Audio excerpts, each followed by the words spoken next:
Exactly. It's that aqueous stuff that fills up the inside of the cell.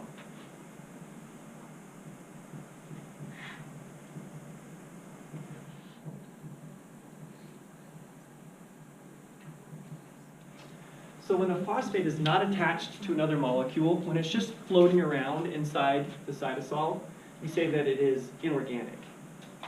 When it's attached to an organic molecule, like ATP, we say it's organic. Okay? So what's happened is we've taken two phosphates that were floating around inside the cytosol, and we've attached them to our 2,3-carbon intermediates.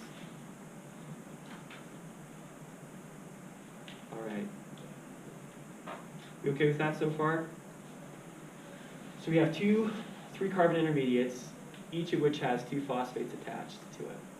And what we're going to have next is two identical steps where phosphates are removed to create some ATP. So in the first one, we're going to shear off one of those phosphates.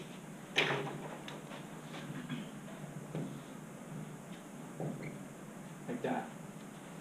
And when we do that, we can take the two phosphates that were down here and we can attach them to ADPs.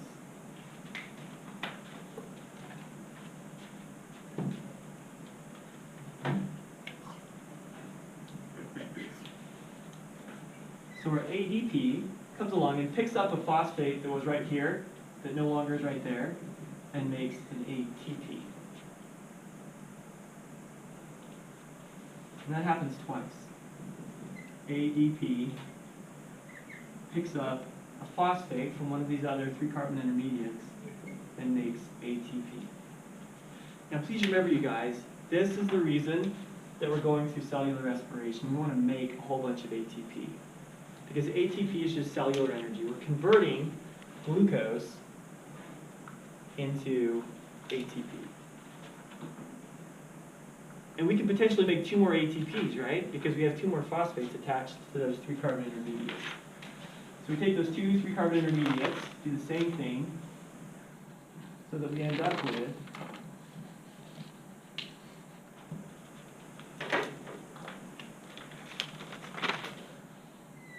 two 3-carbon intermediates that lack phosphates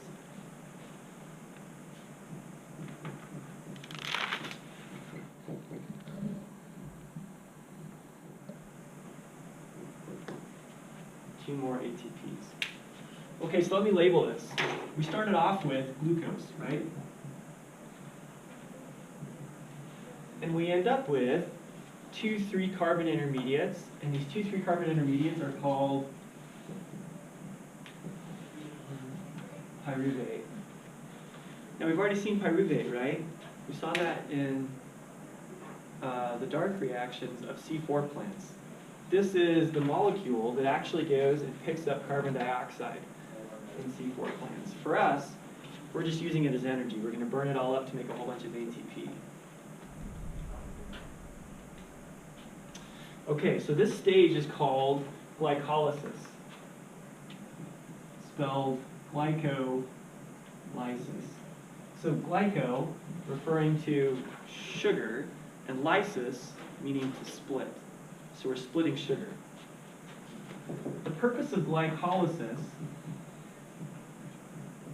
is partial digestion of sugar to create a little bit of ATP and pyruvate.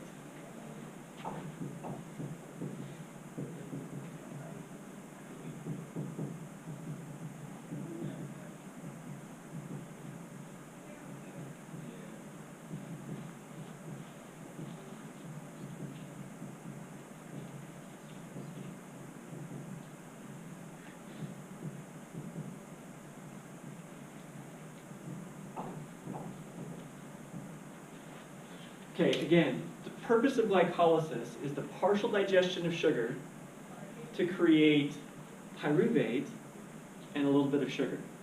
Or excuse me, a little bit of ATP. Partial digestion of sugar to create pyruvate and a little bit of ATP.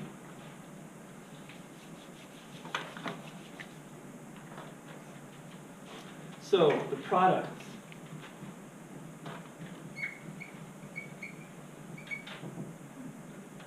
What did we make from glycolysis. We made pyruvate, yep, absolutely.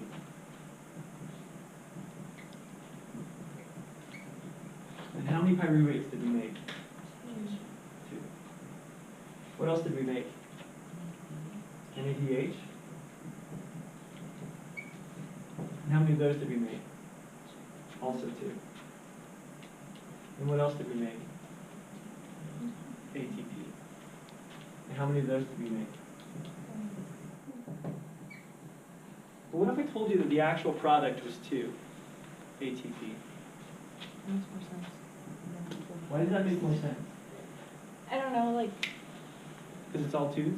yeah, it just makes more sense. It just does. Like, I Yeah. don't know, where'd you get 4? It's easy because we went Oh, 1, okay. 2, 3, 4, right there, right? But then why doesn't,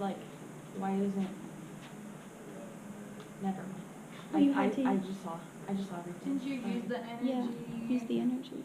And the phosphate. Right there? And some, I would. You're thinking right here?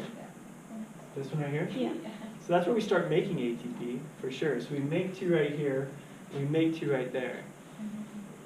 But you use the ATP in the first one, right? But we have to invest 2 ATP right here in order for glycolysis to occur. So we've invested 2 ATPs, so we have to subtract that from our end product. We actually only net 2. We gross 4, but we net 2.